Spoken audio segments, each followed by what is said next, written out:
All right, welcome back to the update. And you all know that if you're following this channel, you all know that we bring the bad, the good, and the ugly, just the way the news are. And there's nothing like could sugar anything. We are here for information. We are here to get the right information. That is why you need to stick to this channel because I bring you both the good, the bad, and the ugly so that you understand what is happening in the great ecosystem.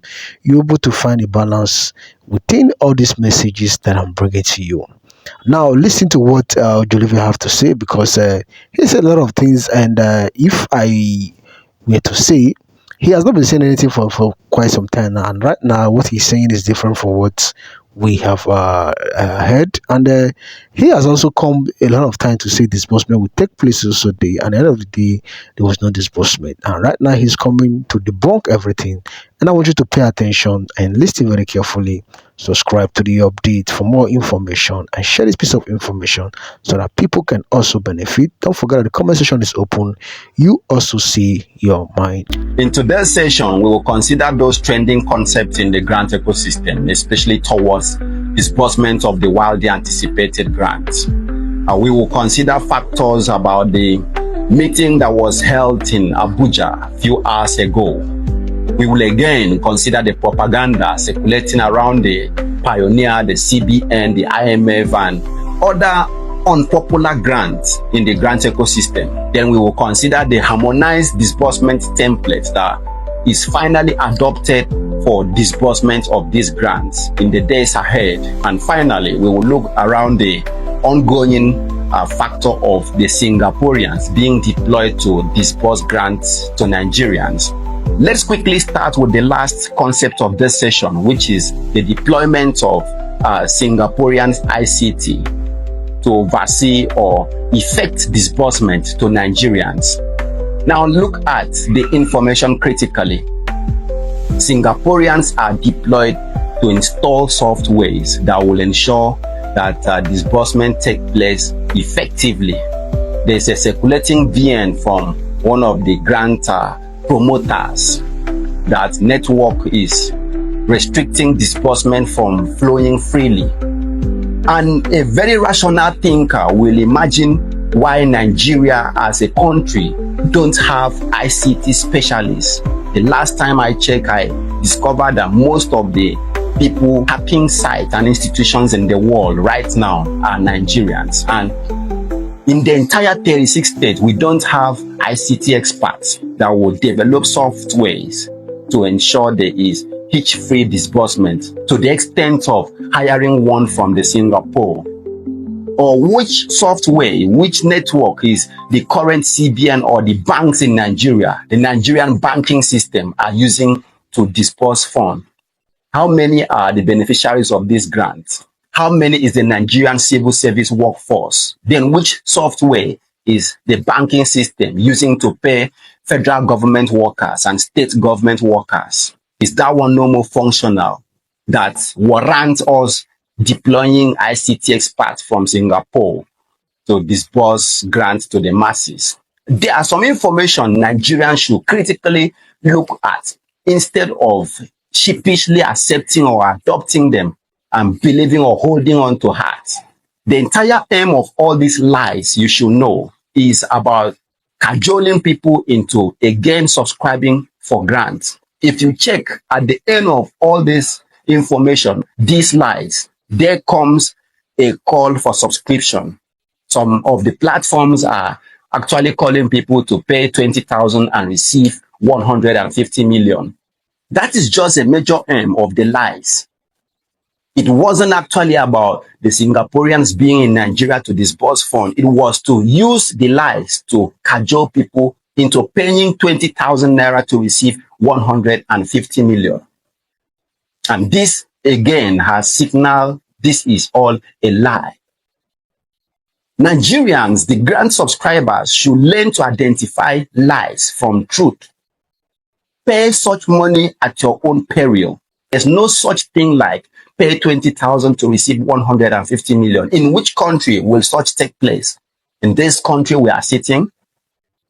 And weeks ago, this same gang pronounced that subscription for all grants has ended. Why are they calling for fund right now? What is it for? These are all questions we should ask ourselves before you waste your hardly gotten money again. There is no such thing. Don't waste your money. And that again leads us to the propaganda around the CBN, the Pioneer, and the IMF slots. Let's face it, few weeks ago, some stakeholders in the grant ecosystem openly declared that the CBN, the Pioneer, IMF are all fake. And there's one reason to this. For those that call and chatted to find out if those information is true, actually, Barrister Oga earlier pronounced it fake, followed by Chief Agogun.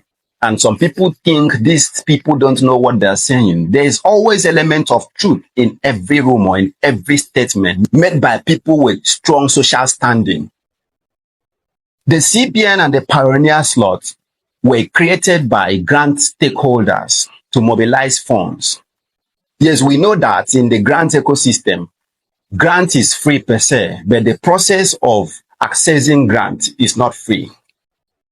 Along the process where the stakeholders are mobilizing the resources to access the grant, when I mean mobilizing resources, people are residing in the FCT and traveling within the city of FCT to Lagos State and back to FCT, meeting some people in offices, registering some documents and moving on to effect some level of profiling, which involve utilization of funds. These people are called the stakeholders of grants in the country or in the ecosystem.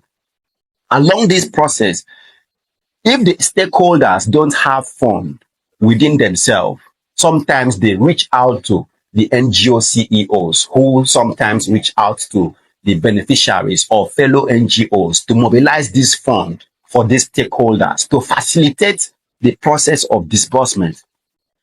Along this process, some of these stakeholders coin different names and extend it to certain audience of people to subscribe. But the truth is, those people that are actually marketing these slots, that are holding the mandate of marketing these slots, are not leaving it open to the public, are not marketing it on the platforms to the awareness of the general masses. It's secretive. So when you see certain individuals creating platforms and mobilizing this fund, the fund generated by these promoters are not remitted to the stakeholders because they don't even know the stakeholders of such activity in the first place. They simply hijack the process and mobilize the funds to their own pockets. That is why at the time I appeared on the same channel and called people to suspend all activities towards subscribing for the CBN, the Pioneer, or the IMF slot because it has been hijacked by fraudsters. Therefore, if you subscribe for the CBN, the Pioneer, IMF, World Bank, or any name, without those people actually being connected to the stakeholders facilitating disbursement, then you have just wasted your money. However, if the promoters that you pay your money to are actually connected to the stakeholders facilitating disbursement, then you have nothing to worry. Therefore, I'm saying in essence that most of the people promoting the CBN, the Pioneer, and IMF or World Bank slot are scammers or fraudsters. Now, let's look critically at the meeting that takes place in Abuja a few hours ago between the grant stakeholders and government authorities. What was the meeting all about? Strictly, it was harmonization of purpose, harmonization of expectation, harmonization of template of disbursement. Normally, there are several grant handlers that profile their organizations to receive this fund. But the truth is, only one source will dispense or disburse the fund to the grant handlers. That means your own grant handler will be receiving fund from only this one same source or authority. And whosoever is telling you it is their own source that is disbursing the money may be lying to you. Yes, I've seen a post circulating from one of the Theobald grant promoters that Theobald is the one to disburse to Mama Supreme, AGPGN, UAAG, EPIC, St. Rita.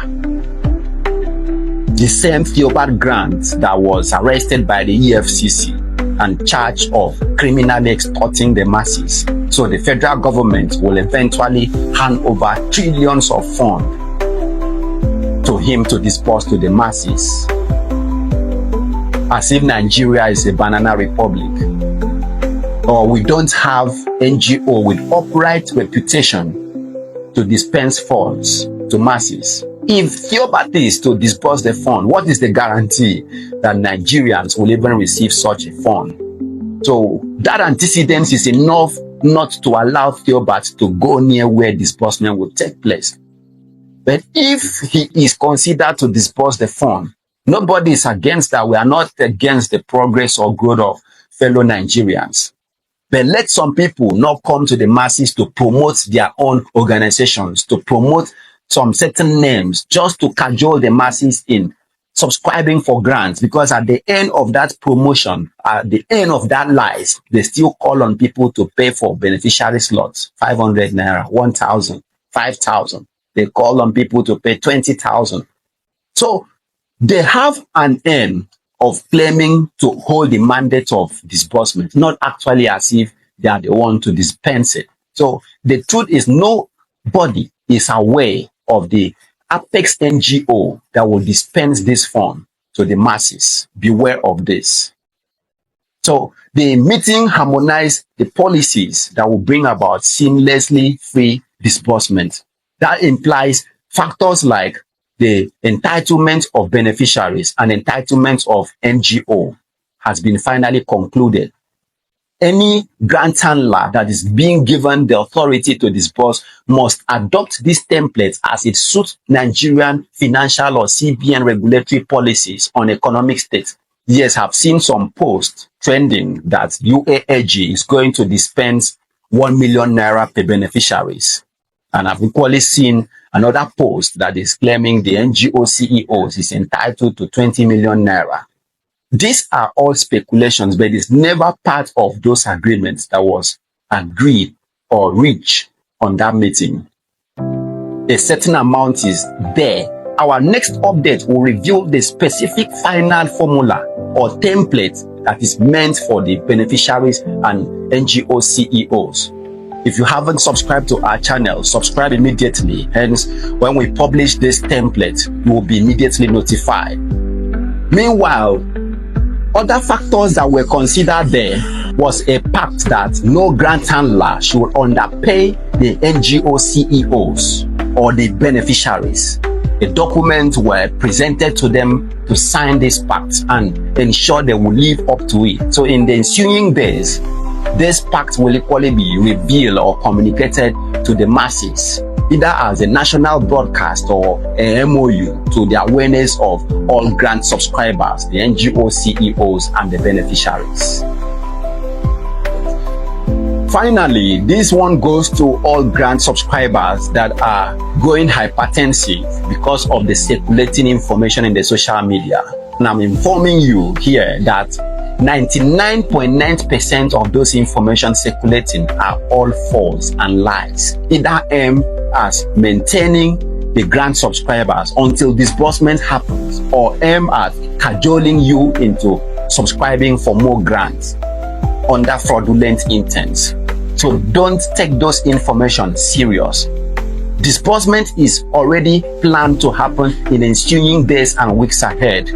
And everyone should know that even if fund drops into the account of the grant handlers today or tomorrow, disbursement cannot take place on the same day. So fund will first drop from the Apex NGO account to those approved grant handlers that will dispense the fund to the NGOs. And the NGOs will then dispense to the beneficiaries. So the question of who is going to receive the fund tomorrow or on Monday next week, if the fund drop from the Apex NGO account, depends on who you are in the grant ecosystem. If you fall under the category of the stakeholders, the grant handlers, the NGO CEOs or beneficiaries. So if you are in the lower border of the pyramid, the beneficiaries, you don't expect to receive a lot of disbursement 2 or 3 days when the fund has already been dispensed to your grant handler's account. Therefore, one thing is certain: disbursement is going to happen. Disbursement is taking place this month in the shortest time possible. The major people that will come and give you the tangible updates of disbursement aren't talking right now. They are busy undergoing the administrative protocols or process that will usher in disbursement. So wait patiently for this broadcast or update from the grant handler that has been approved for disbursement. Some people will ask if UAAG, GPGM, Gilbert, Senrita, Supreme are going to disburse. I'm revealing to you that if you subscribe for grant, you will receive disbursement directly or indirectly. A lot of shoveling, a lot of reformation has already taken place. Not who you expect to disburse the fund will disburse the fund. The government decided to do this to ensure he checkmates the integrity of the process. Not every grant handler that presented themselves to disburse fund to the masses have genuine intent of disbursing the fund. Some of them don't even have the required documents that will ensure them disbursing the fund. So those that possess the requirements has already been approved to disburse the fund. And that explains the reason why I'm revealing to you that the last meeting that took place with the government authority finally singled out those arrowheads, those authorities or apex NGOs that will disburse the fund. The one thing is sure, you will receive alert directly or indirectly. This is how far we can go today.